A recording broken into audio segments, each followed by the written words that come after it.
Well, it's 3 o'clock, so I'm going to go ahead and get started here. And I'd just like to start by welcoming you all to the annual meeting of the Center County Historical Society. I'm Mary Sorensen, the Executive Director of the Society. And I would just like to remind you at this time to leave your microphones on mute. And if you have any questions throughout the meeting, please add them to the chat area and we can address them as we can. This is our annual meeting, and as such, you are invited to vote. We have 3 such votes during this meeting, and you'll be getting instructions as they come up. Johanna put the meeting materials link in the chat box if you want to bring those up and follow along with financials and so forth, minutes and such. But now we're going to get started with a call to order with our CCHS President, Roger Williams. Roger. Thank you, Mary, and good afternoon. I would like to welcome the members of the Center County Historical Society. We're into our annual meeting, our 2023 annual meeting. Among other things, we'll take a look at the progress that took place during the past year, 2022, which was a very good year for the Society. And as Mary said, we'll ask you to vote on 3 important items. And finally, we'll have a presentation for you on phase 2, the final phase of our Center Furnace Mansion restoration project. But first, I'd like to introduce you to our Board of Governors who are with us today. First, we have our Secretary, Deborah McManus. Can you wave to the good folks, Deb? Thank you. Our Treasurer, Beverly Lipsky, Bev. Rebecca Drees, who chairs our Human Resources Committee. Jackie Esposito. Jackie, are you out there? Ann Molenbrock, who chairs our Budget and Finance Committee. Alan Popovich, who chairs our Property Committee. Bob Potter, who is up for election by the membership in just a few minutes, and who we hope will chair our new Melander Legacy Society Committee. Ford Risley, I think Ford is with us today. He's the co-editor of the Center County Encyclopedia of History and Culture.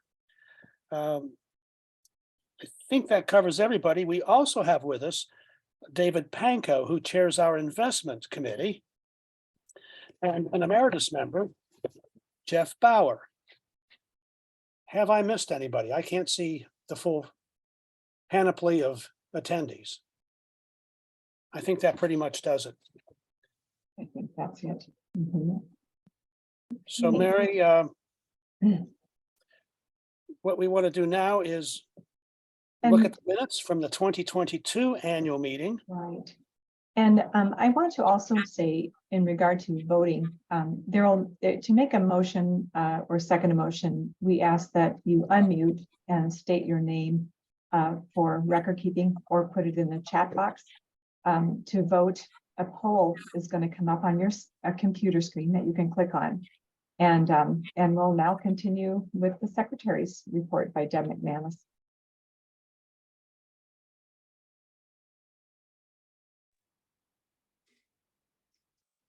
The minutes are all in the material. So if anybody has any corrections or that after reading them. Well, let me ask, is there a motion to accept the minutes from the 22 CCHS annual meeting? We need to put a motion on the table. Is there a motion to accept? I make a motion to accept the minutes. Is there a second? Is anybody going to, Alan Popovich is seconding. Is there any discussion now that the motion is on the table?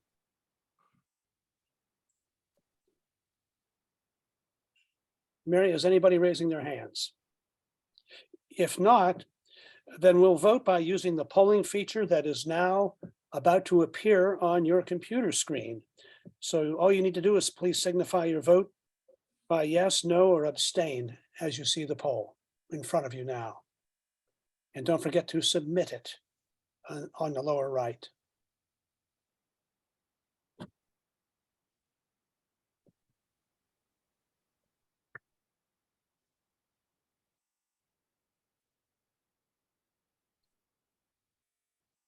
And Joanna Sedgwick Our marketing and events coordinator is going to share the poll results as soon as they're in. Johanna, are they ready?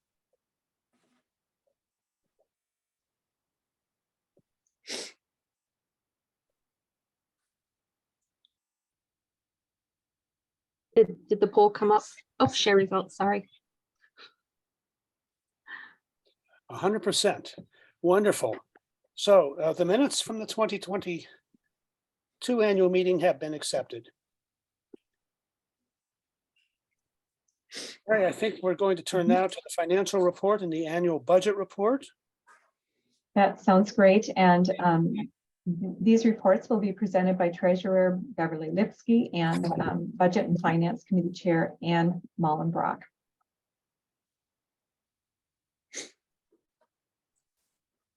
Okay. First, I'd like to back up a little bit to 2021, mainly because the tax reporting is always a year behind, and that was of interest this year.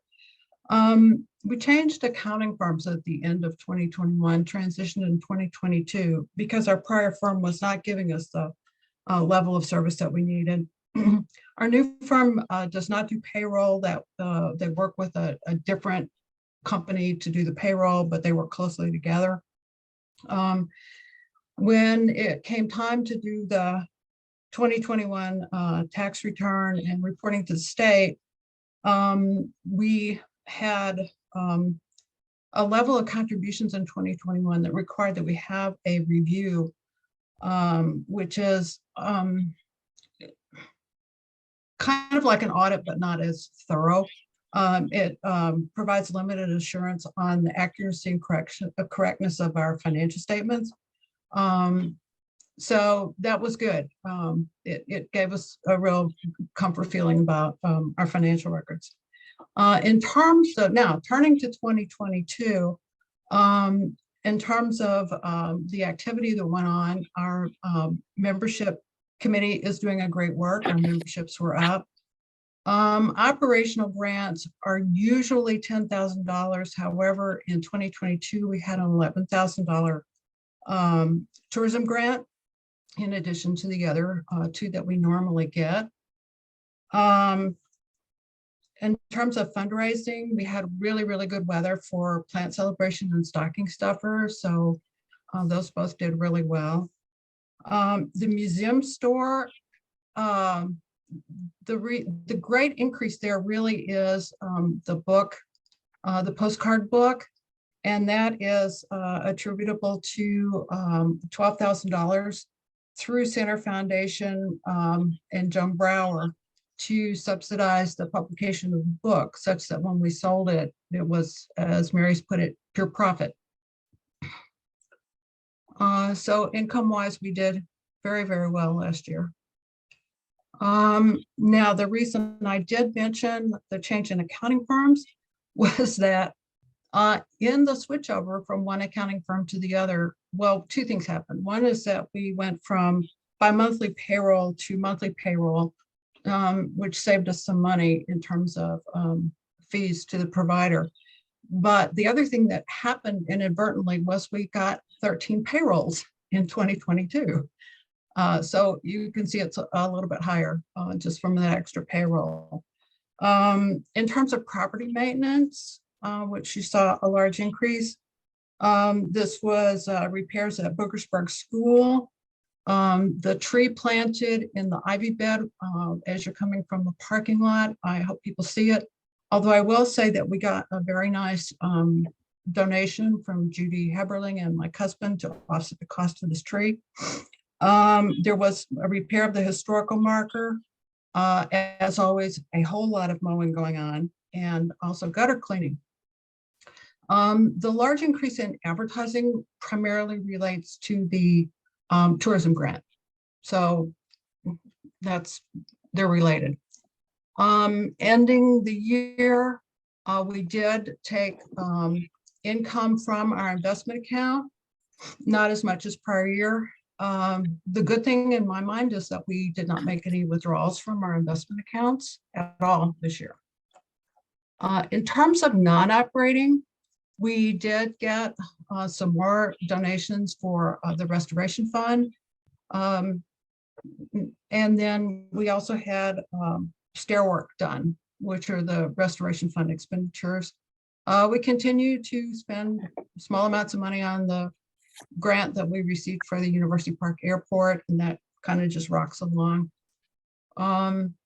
That's pretty much it. I mean, we ended up in good shape at the end of 2022. Are there any questions?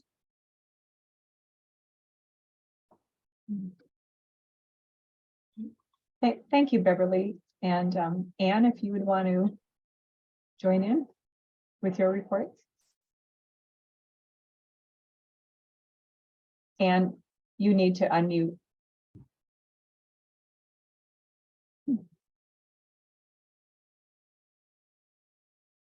Okay. I'm Ann Mullenbrock, and I'm going to present the budget for 2023 for approval. So we'll need a vote on this. And as we work on thinking about the budget, we get together, we look at the budget from the previous year, we look at our performance for the year, and then we make projections on where we think our money, where we're going to need money for the coming year. So we always start with the expenses. And under the expenses, the administrative expenses, the only thing I'd highlight is that we did make a decision that all mailings,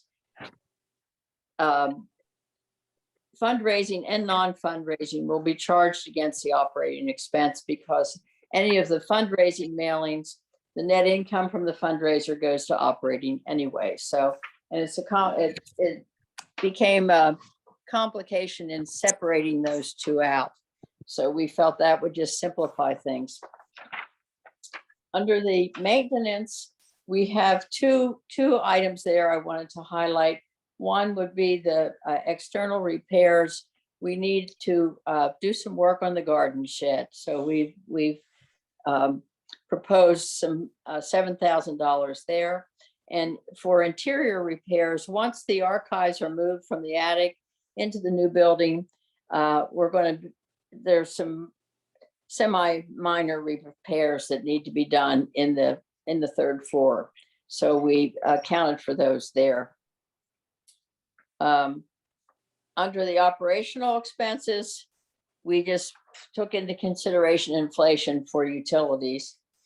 And then if we look down in the other areas, collection and archives, we budgeted for shelving that we'll need in the new building and archival type shelving for those expenses.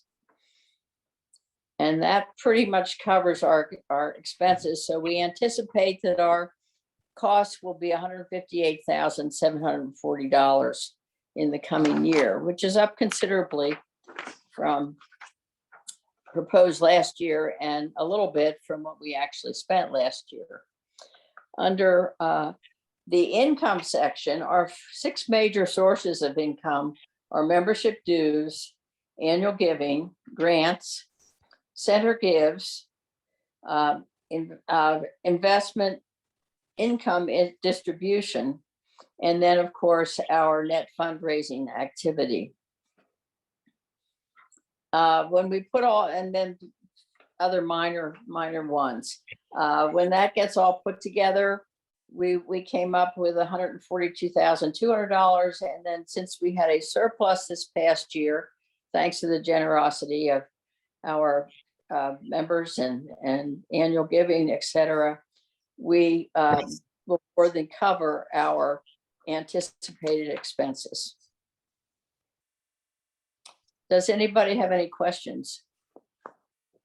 And if I may insert a point of clarification. Please do. Under operating income, you see net fundraising activity. That is event fundraising activity, primarily from our stocking stuffer and our plant sale and a few other things. Correct. It is not fundraising for our capital projects, such as phase 2 of the mansion restoration project. This is all just operating. This is to keep the doors open.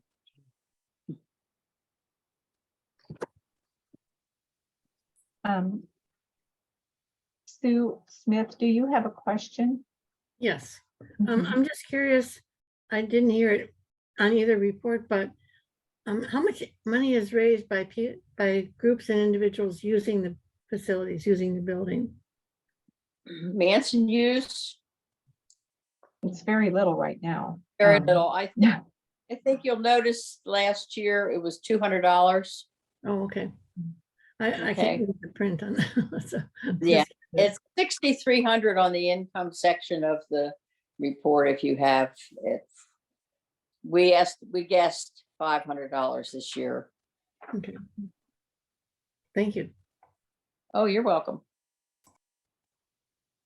If there are no other questions, thank you, Anne. And Mhm. we will go on to next in business, which is Roger Williams will introduce the slate of governors. I think we need a vote on the approving the proposed You're budget. right, we do. I'm sorry, Okay, Anne. so we need a motions for that. Yes. I move to accept the budget. And I moved to second. Becky Dries.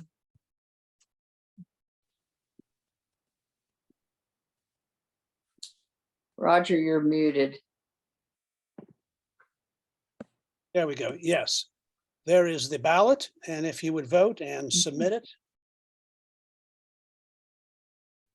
Again, it's a budget with a projected income of $165,426 and projected expenses at $158,470, leaving an estimated surplus of about $7,000.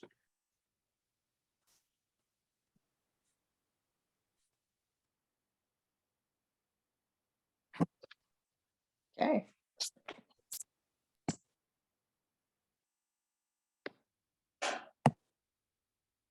Okay, we have 100% approval, so thank you for that, and we'll move on to the election of officers.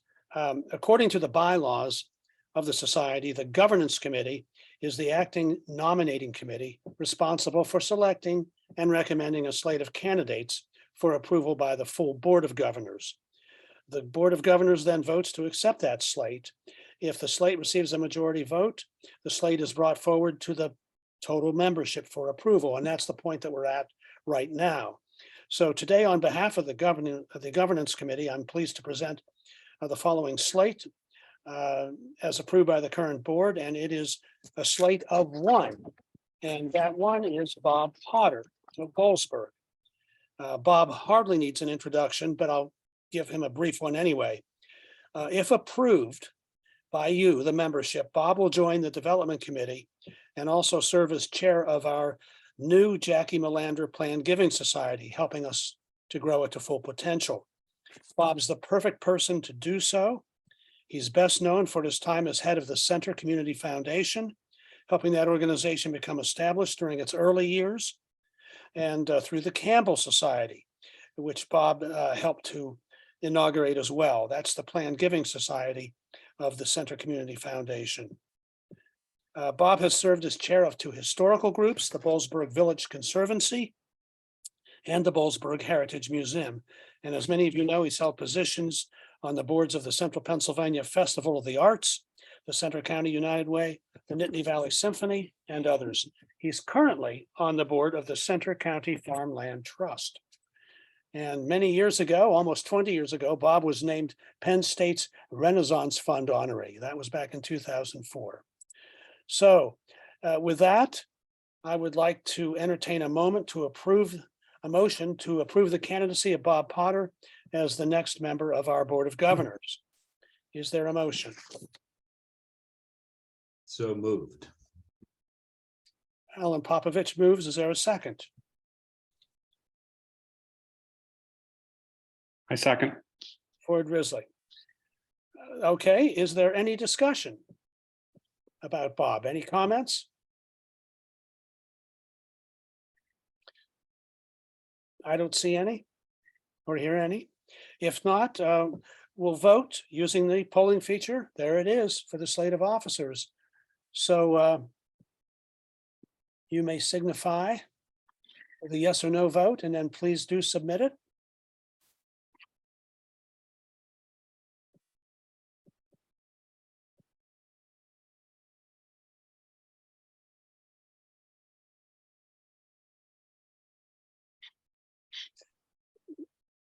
Bob, that's about as good as it gets, 100% approval of your candidacy. So thank you, everyone, for that. Bob Potter is now accepted as a full-fledged member of the Center County Historical Society Board of Governors. Before I turn things back to Mary, I would like to thank Sue Kellerman, who I believe is with us, for her service on the Board of Governors since 2013. Sue submitted her resignation recently, and we do want to thank her. Sue is the Judith Sig Chair for Preservation and the Head of Preservation, Conservation, and Digitization for the University Libraries at Penn State. She has been absolutely instrumental in helping us with our collections, with our internship and grant projects during her tenure. And Sue, you're going to be missed. I would add that Sue has generously offered to continue being a resource for us. So we look forward to more interaction with Sue and her talents. So I guess now we can transition, Mary, to the year in review. Thank you, Roger. And the floor is yours. All right. Well, 2022 was another year of milestones and activity with a lot of planning at CCHS. And we are again just simply humbled and grateful for all of the continuing support by our members, friends, and local businesses and organizations. And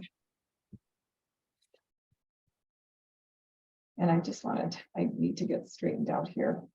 There we go.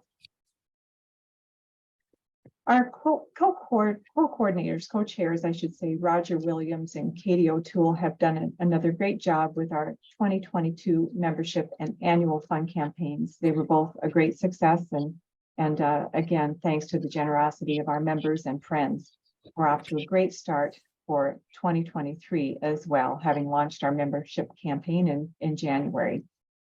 We added a new sustaining membership option for members at $25 per month or $300 a year.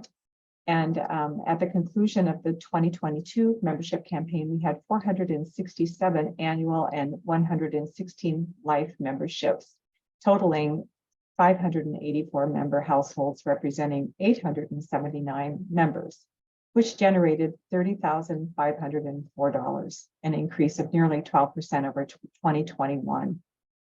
CCHS membership in turn gratefully increased philanthropy, and the CCHS annual giving campaign launched in October 2022 resulted in $27,247, which is about a 17% decrease from what was a record year of $32,971 in 2021. Critical membership and annual giving funds now represent over 40% of our operating budget.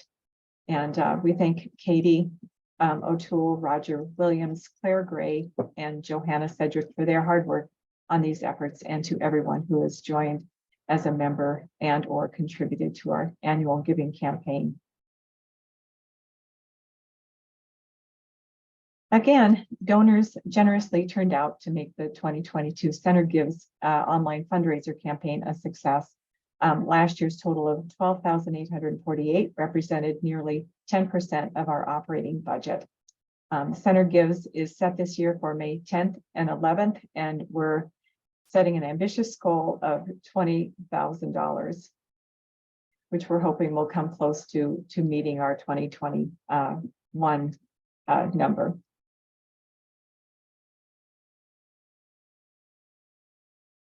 In 2022, $31,000 in grant funding enabled the Historical Society to complete projects that would have been difficult, if not impossible, to do without. We are continuing to work on getting our archival collection moved to our Ice House building behind the mansion, and we expect to be substantially done by that by this beginning of summer. Our passport program materials and larger interpretive signs at the mansion will also be redesigned in time for a kickoff event on June 4th at the Center Furnace Mansion.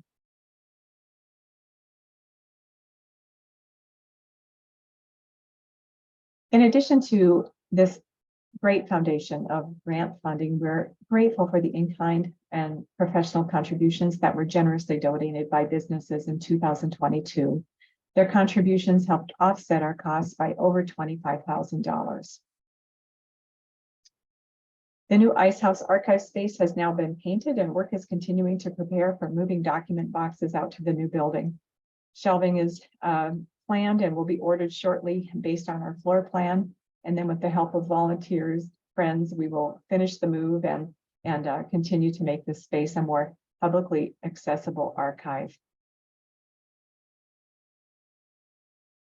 With the leadership of co-chairs Lee Stout and Ford Risley and 59 contributors, the online Center County Encyclopedia of History and Culture continues to be successful, with 157 articles and counting, 44 added last year. The encyclopedia received a 2022 Special Award of Merit from Pennsylvania Museums. We thank everyone involved for a meaningful and growing project that chronicles the history in Center County. If you have an idea for an encyclopedia article, or if you'd like to write one, please feel free to reach out to Ford or Lee, and Johanna will put the encyclopedia email in the chat box.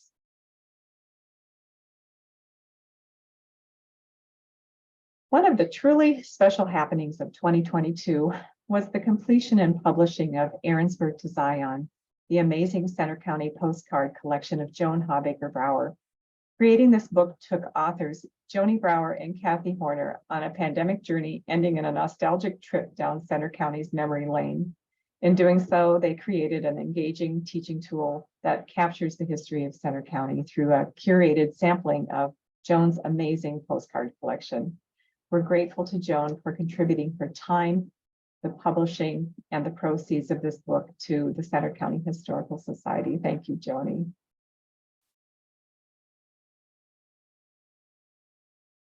The Historical Society hosted 6 history talks in 2022, 5 in person. Eventually, we'll not be saying that anymore. They will all be mostly. We thank each of our generous speakers for contributing a broad range of fascinating presentations and tours, and being willing to come back in person in 2022. We give special thanks to Ann Hamilton Hensley Pyle and Kenneth Pyle for their namesake Distinguished Author Series. We are now incorporating as well an annual Encyclopedia Live talk.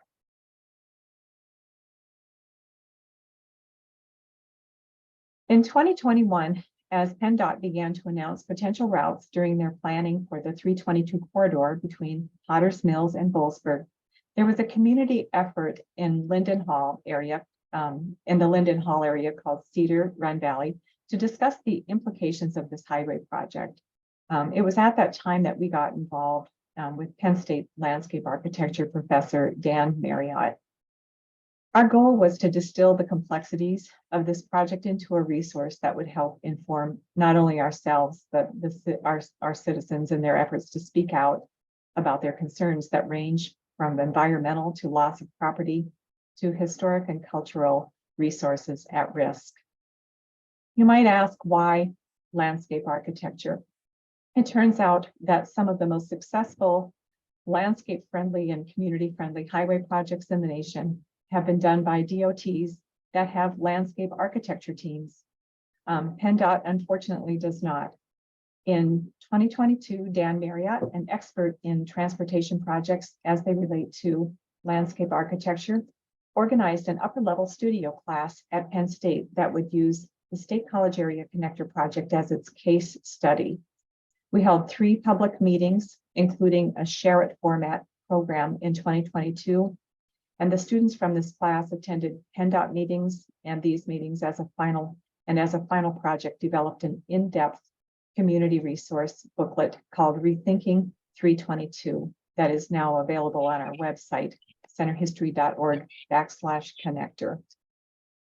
This semester we'll be begin to work with Penn State Law class, Mediation of Environmental and Public Conflicts this month.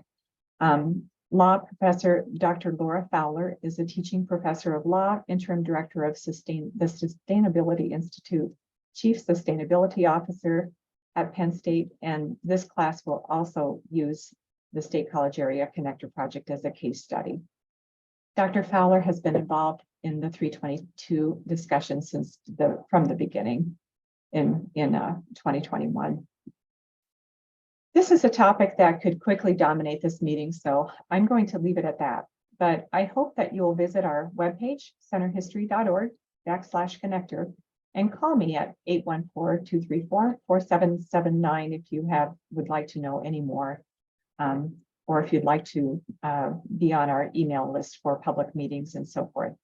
We will also add anything new like meetings to this particular website. Please note also that the final day for commenting to PennDOT on the most recent draft planning and environmental linkages study, or Pell study. You can find all of this information on our website.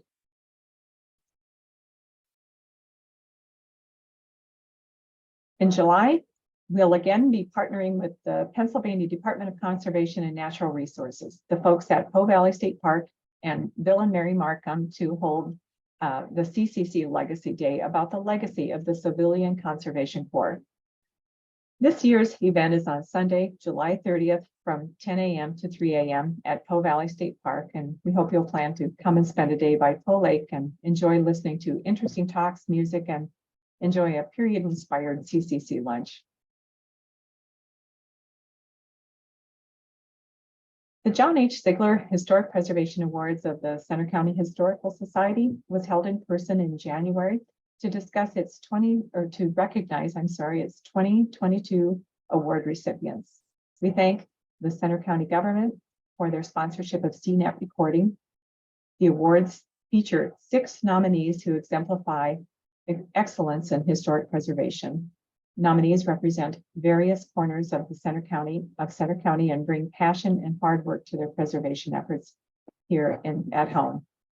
We are honored to be able to shed light on the work that they do. And if you'd like to nominate an individual or project, or our nomination forms can be found on our website, centerhistory.org/awards, or you can let us know by giving us a call. I would also like to thank at this time the committee, the Historic Preservation Awards Committee that makes this all happen, and especially Katie O'Toole, who is our star narrator for the program.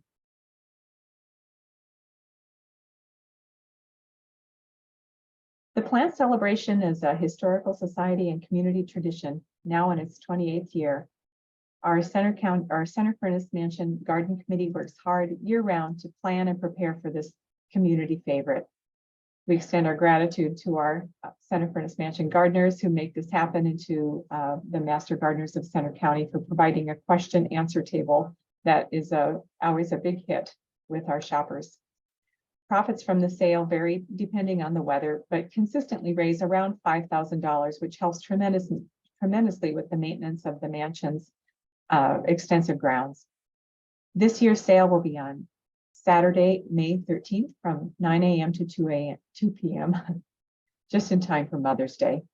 And we'll have the mansion open for touring at that time as well. The Society's signature stocking stuffer fundraiser was also a great success. We thank board members Deb McManus and Becky Drees and Johanna Sedgwick, our marketing and events coordinator, for their coordination of this event, and to the over 100 volunteers that make everything happen, from planning to setup to cleanup during the 4-day event, and to the talented artisans, crafters, and antique dealers whose interesting products and displays make the event what it is, a magical holiday market. Here are a few photos from the 2022 stocking stuffer. Brings you right back.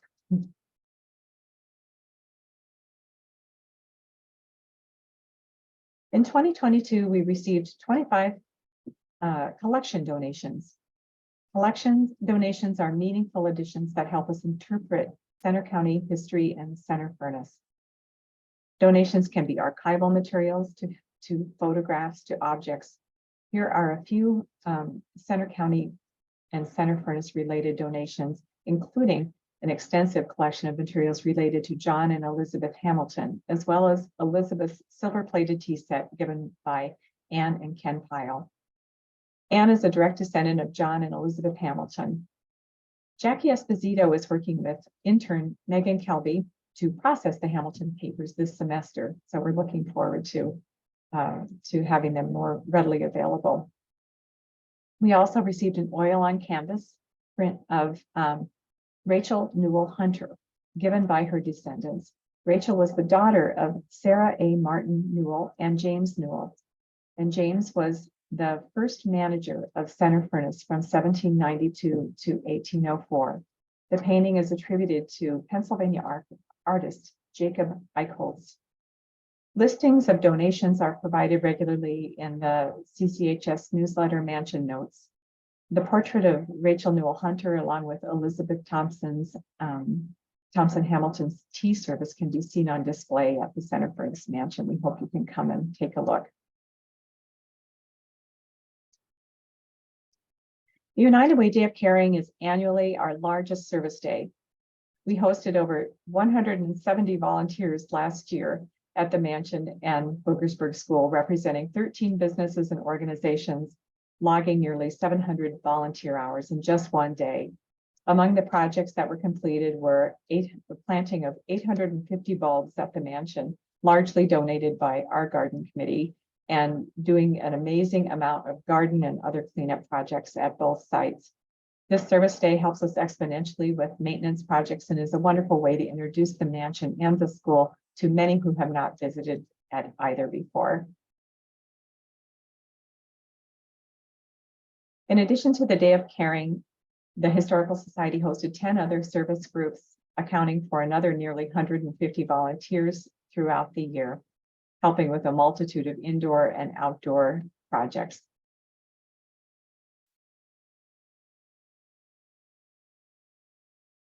There are many ways to volunteer with the Historical Society. Here are some photos from 2022, but you have been seeing other photos with events and activities throughout these slides. If you're interested in volunteering, I hope you'll contact either Johanna or I at the Mansion at 814-234-4779 or visit our website, centerhistory.org and /volunteer for more information.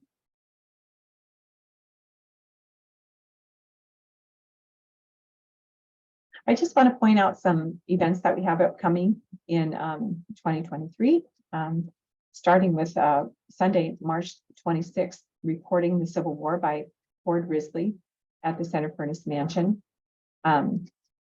We also have Charles Fergus, who will be coming on Tuesday, May 2nd at 7 p.m. And he will be doing a talk about his latest book, Lay This Body Down, at the Center Furnace Mansion. Both of these are part of the Hensley Pyle Distinguished Author Series. And you can see we've already talked about Center Gives and the plant celebration. The Center County Explorers Passport Program will kick off on June 4th, and then that will go into July with the CCC Legacy Day. Rebecca Inlow, who is with the Roland Theater, is with us today, and she wanted me to share a link for their upcoming Paragon Ragtime Orchestra, which is a wonderful event held at the Roland on Saturday, May 6th at 7 p.m. And Johanna's going to put the link for that in the chat area. It gives you a way to also experience the wonderful Roland Theater in Phillipsburg.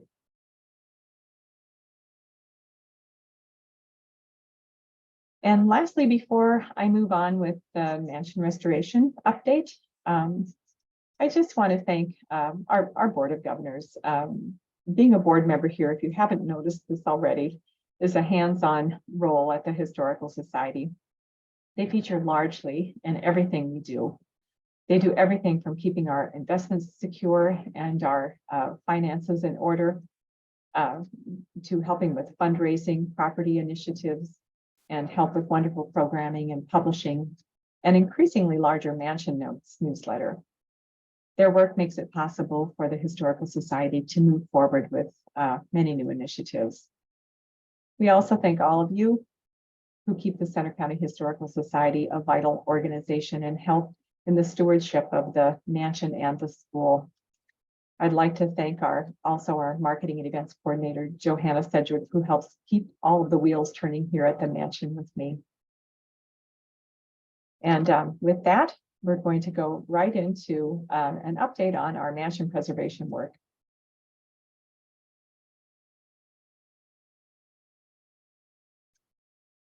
I'd like to introduce my co-presenter and architect who has, and a board architect who has overseen the mansion restoration efforts all along, Alan Popovich, owner of AP Architects and property chair on our CCHS Board of Governors.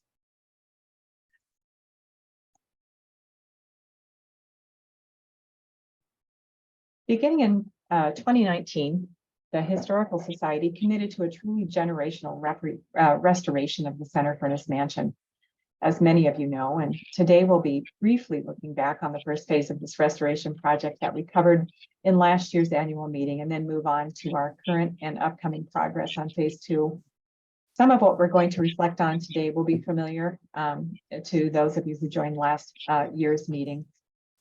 Alan is the property chair, as well as having done extensive work at the mansion, has done a lot of work in historic preservation throughout Center County. We want to reiterate that we are adhering to the Secretary of Interior standards for the treatment of historic properties with this restoration. They provide guiding principles for anyone that owns, oversees, or finds themselves working on an older or historic property or district. The National Park Service is the operating unit of the Department of the Interior. The Secretary of the Interior establishes interior standards for the treatment of historic properties and provides guidance on preservation of the nation's historic properties. The standards are intended to be applied to a wide variety of resources, including buildings, sites, structures, objects, and districts.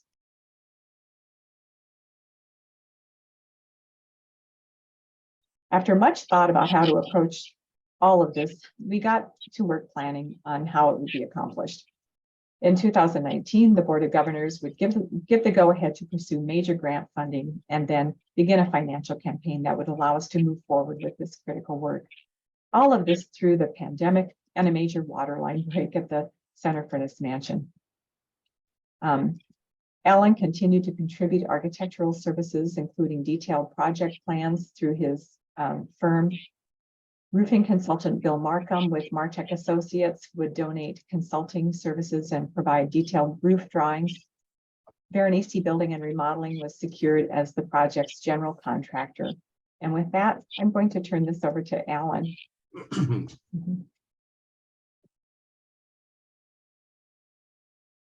Well, thank you, Mary. Okie doke. Yes, I think you're seeing those are a couple left from before. Do we have the item that shows the timeline, phase 1? There we go. Thank you. Those of you who were at the annual meeting last year, this may be familiar. It should be familiar to you. I want to assure you, we are not going to go through this in the detail that we did last year. It is in the history books. However, I do want to use it as a springboard to our phase 2 project we're looking at right now. So generally speaking, if we use this as a reference, the phase 1 project was generally a more complex process than what we're going to be dealing with on phase 2. This includes things such as the scope. This required a general contractor as well as specialty contractors. We had basically we did take a look at the contractors and subcontractor pre-qualifications. It did involve some agency involvement, and particularly the PHMC. And that was involved with the including and the preparation and submission of the grant application. We had to deal with the related process requirements and reporting, and including the requirements associated with Pennsylvania prevailing wage. Again, with this project, full set of construction documents were required because they required local approvals, including the College Township for a zoning permit and Center Region Code. So if we look ahead, though, a little bit to phase 2, it's a much simpler, a much more simplified process. And that was somewhat intentional because we did reflect back on what we looked at under phase 1 and said, and given the scope of this, what we'll touch base on very quickly, it is a simplified project. From a scope standpoint, this is being handled essentially by one contractor. That contractor has focus on primarily painting, but also as a general contractor has experience in repair, reconstruction of the historic elements, and is going to be charged with the installation of the new storm windows that we're looking at with this project. As far as the contractor, again, we looked at contractor pre-qualifications. It was much simpler. We were essentially dealing with one contractor. And as far as documentation, we strived to minimize that compared to the phase 1. And it was developed that essentially in-house by the Historical Society. So some of those things that were consistencies between both phases, and it strongly suggested we did utilize the AIA contracts for construction. And on any project, anybody, you folks listening and trying out, strongly recommended you make sure you have a good construction project with whoever you choose if you're going out. Also, both projects had construction administration included within the services that we looked at. Under the first phase, that was provided essentially by me as a licensed professional. But however, on this one, on both phases, we were capable of performing that ourselves. So self-performing those tasks. So to kind of get a summary on that, a little more concise, Mary, could we go to that next little graph that we decided to put together? Okay. If we can look, it's maybe a little harder to read then in terms of this. From the standpoint of it, we're looking at the comparison of the phase 1 and phase 2. From a budgetary standpoint, phase 1 was approximately $347,000. Phase 2, in contrast, is approximately $205,000. That's only about 60% of the phase 1. As far as public funding, we had it under phase 1. Under phase 2, we have opted to not have that. We are doing it independently and managing this ourselves basically with private donations and to this. As far as the PHMC approvals and requirements, we did have to march to that in terms of the phase 1. However, this is no longer applicable. So under phase 2, although still adhering to the Secretary of Interior standards, we have more freedom and flexibility within our process. And that came into play, particularly in terms of time. You apply for that grant, not to mention the time and emphasis, then it goes through their review process, and then you had to wait to even start the project.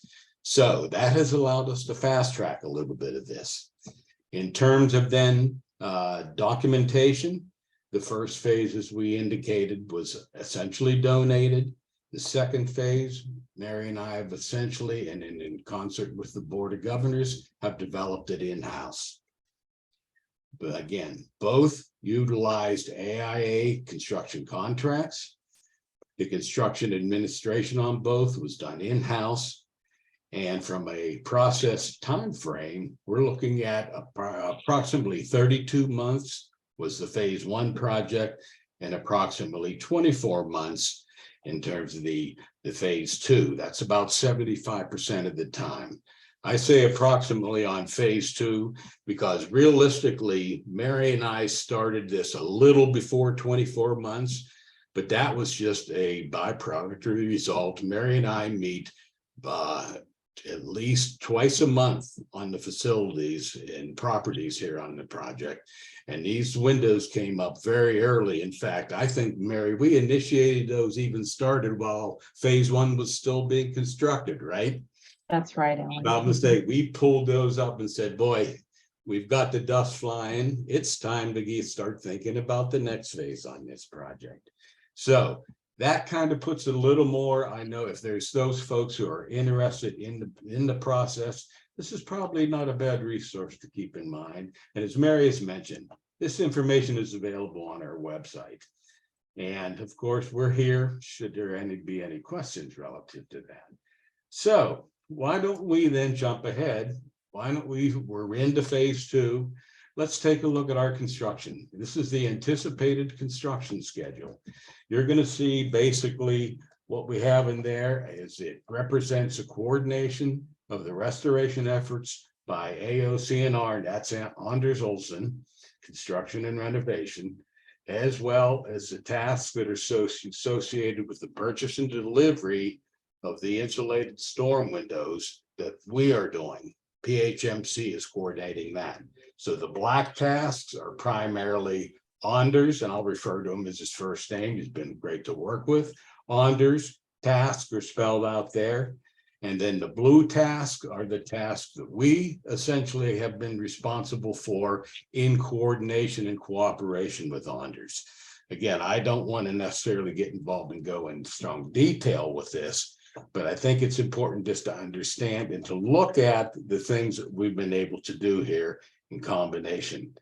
You will see that basically the schedule does represent, we talked about the ordering of the storm windows. We're waiting on that right now, but we're also waiting, and as early as next week, we will be receiving 2 sample small windows in the color and in the operation that we are dealing with.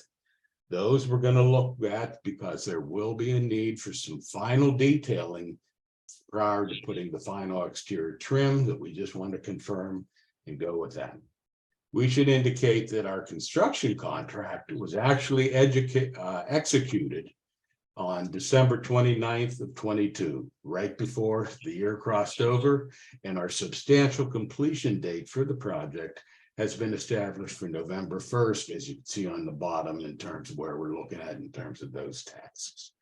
Okay, our shutters, for all we had started this because of the beginning of this schedule is when our contractor provided it at the beginning of March. However, the shutters were realistically, they were completed sometime near the end of February, and the storm windows were starting at that point.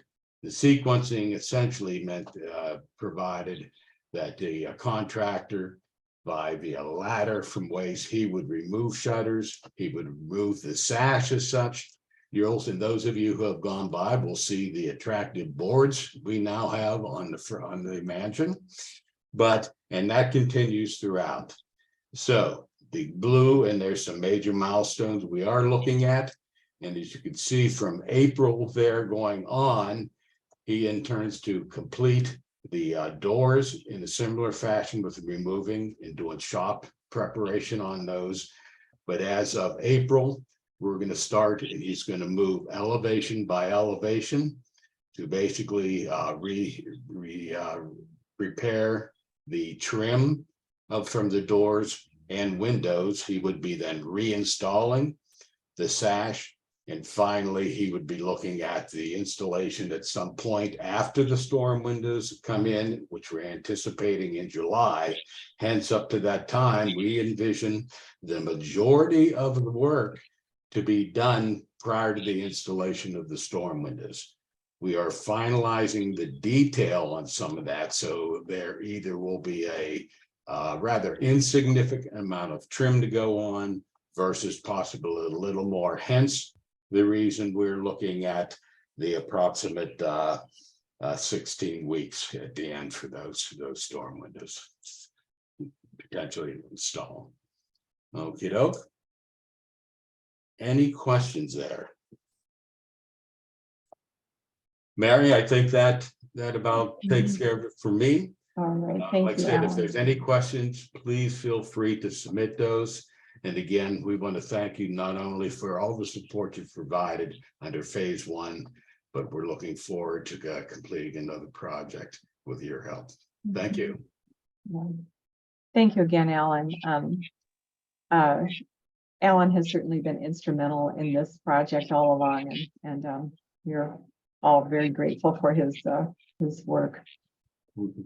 Well, we can turn it over now, Mary, so you can have some fun with this, all right? Thank So the following slides are going to repeat some of what we saw last year, but they're a good reminder of the great amount of work that was accomplished in 2021 in under a year. The attic of the mansion here shows the original roof from the 1830s.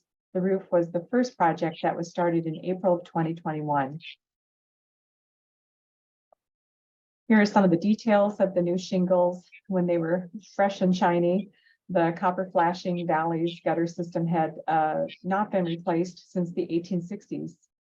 The copper chimney caps were added to help preserve the chimneys.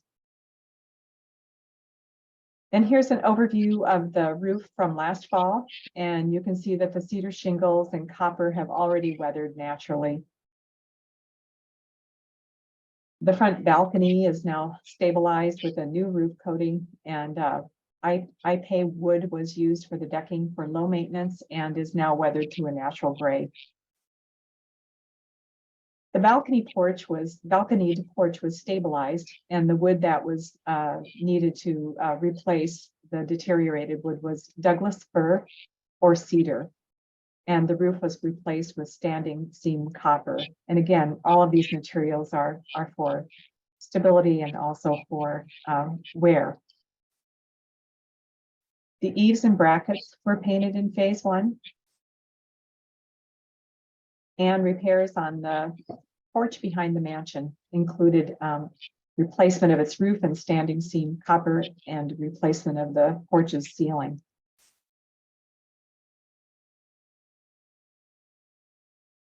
The flagstone patio was also replaced.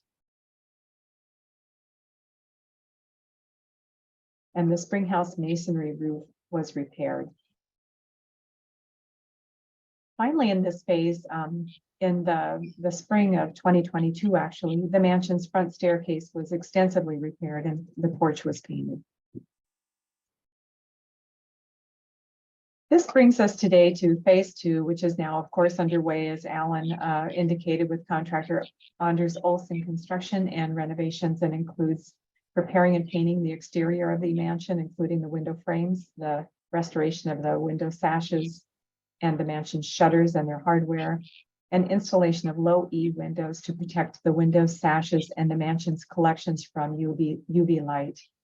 And this will also generally improve the efficiency of the exterior envelope and hopefully reduce our heating costs. Planning for this phase began several years ago by initiating a detailed window inventory to document information so that we would have it historically, but also to be able to use as a communication tool with our contractor and storm window vendor. These documents inventory the location of the windows, their condition, when they were last repaired or painted, what hardware is missing, the shutters and whether they are louvered or paneled. A separate worksheet goes into this more extensively with each window. That includes information we would need to order storm windows, including measurements. We did the same inventory for the mansion's doors. These inventories are going to provide an updatable and valuable tool for us going forward in our cyclical maintenance. But they're also templates that can be shared with other historic sites and owners of older houses as they embark on their own projects. Work began in the fall with the mansion shutters that could be done off-site. We had prepared metal tags for each shutter to indicate its window location and position. The shutters and their hardware were repaired as needed, sanded, primed, and painted, and they'll be installed when the mansion's exterior is painted and complete. Amazingly, no shutters had to be reproduced.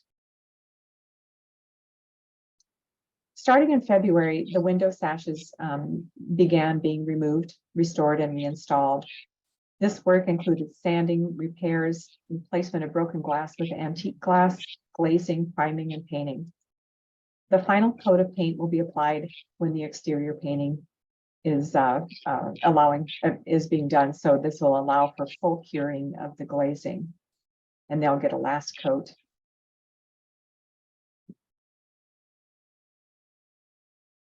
Boards are good. Not so much for weddings this year, but they mean this project is moving forward. All of the planning and work that has gone into this restoration from the beginning will help us with this maintenance that's now so critical to preserve the work that is completed.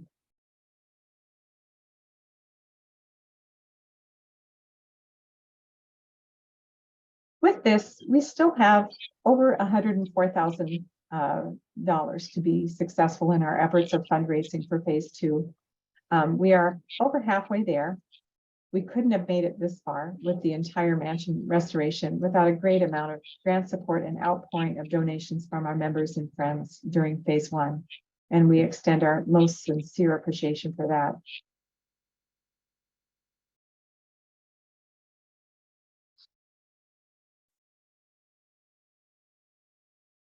This is a kind of, again, retroactively showing the amount of support that we received.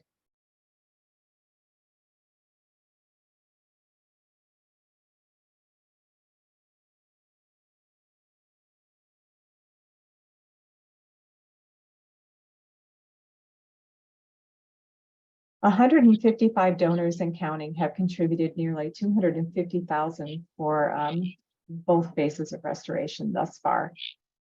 Really, we cannot begin to express our gratitude for this funding and your enthusiasm and moral support of this project.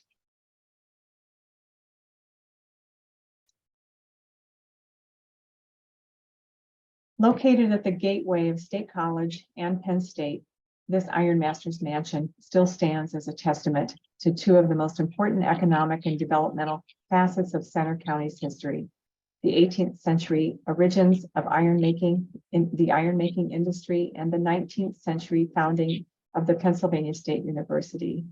It is truly a community treasure, and its preservation is an obligation and an honor that the Historical Society embraced when accepting this property in 1978. And with that, we just simply thank you all for joining us today and for your sincere interest and support.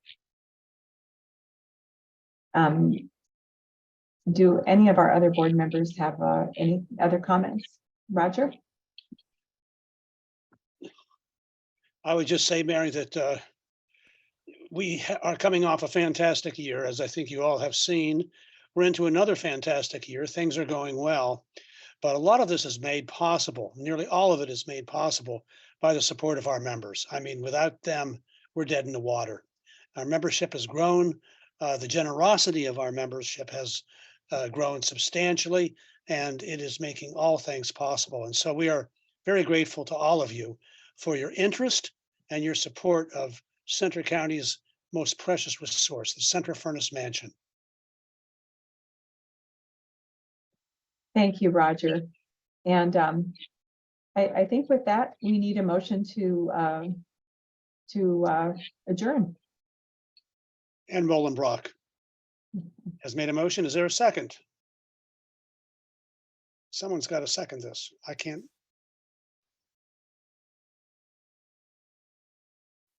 I second. Debbie Manis has. All in favor, just signify by raising your hand.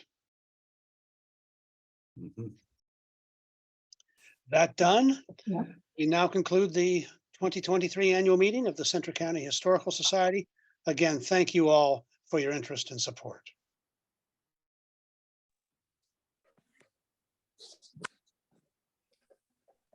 Have a great week, everyone. Bye-bye. Thanks.